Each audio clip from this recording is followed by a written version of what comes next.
जय शिवराय मित्रांनो, आज आपण आलो आहोत माझ्या साताऱ्यातील ओझरडे या गावी प्राचीन शिव मंदिर पाहण्यासाठी। मित्रांनो, तर आज आपण माहिती देणार आहोत ओझरड्यातील ग्रामस्थांकडून ह्या मंदिराबद्दलची। तर दादा, तुम्हाला काय वाटतं ह्या मंदिराबद्दलचा इतिहास काय आहे, काय काय म्हणजे गोष्टी आहेत त्या आम्हाला थोडं चार सांगताल तुम्ही? हे मंदिर 1680 साली इटापे यांनी बांधलेलं आहे आणि ह्या मंदिराची माहिती असं आहे की हे जागृत देवस्थान आहे। इथे पांडवकालीन हे मंदिराचे उद्घाटन झालेलं आहे आणि इथे शोणेश्वर डोह आहे। इथे नवनाथापैकी एकाने इथे सोन्याची वीट टाकले म्हणून ह्या भागाला शोणेश्वर नाव पडलेलं आहे। अजून काय माहिती देऊ शकता? अजून काय, पूर्वकाली जागृत देवस्थान आहे।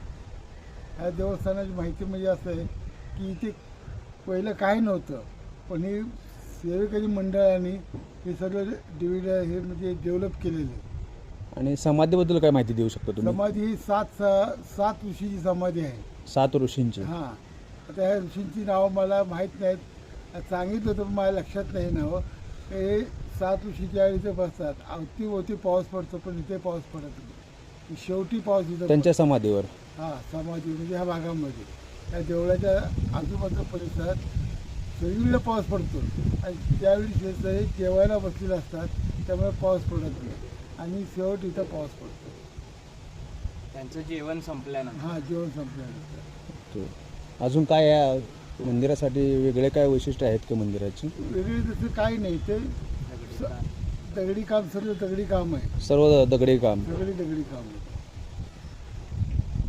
म्हणजे जे निगा वगैरे कोण टाकतात? एवढं परिसर स्वच्छ आहे आणि झाडे वगैरे लावलेली आहेत मस्तपैकी, सुंदर असा परिसर बनवलेला आहे।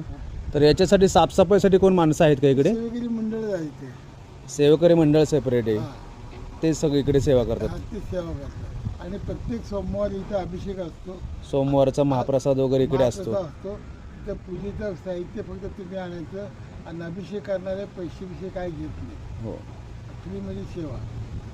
दर सोमवारी तुमच्याकडे 500 ते 1000 पर्यंत माणसं येऊन जेवतात, तीर्थप्रसाद घेऊन जातात? खर्च फक्त बनवण्याचं चार्ज काय घेतला जातं, सगळं फ्रीमध्ये होतं? हां, फ्रीमध्ये जेवण जातं। म्हणजे ज्याला पूजा घालायची ते इथे घालू शकतो, सोमवारचा अभिषेक करू शकतो? हां, चांगलं आहे म्हणजे हे एक।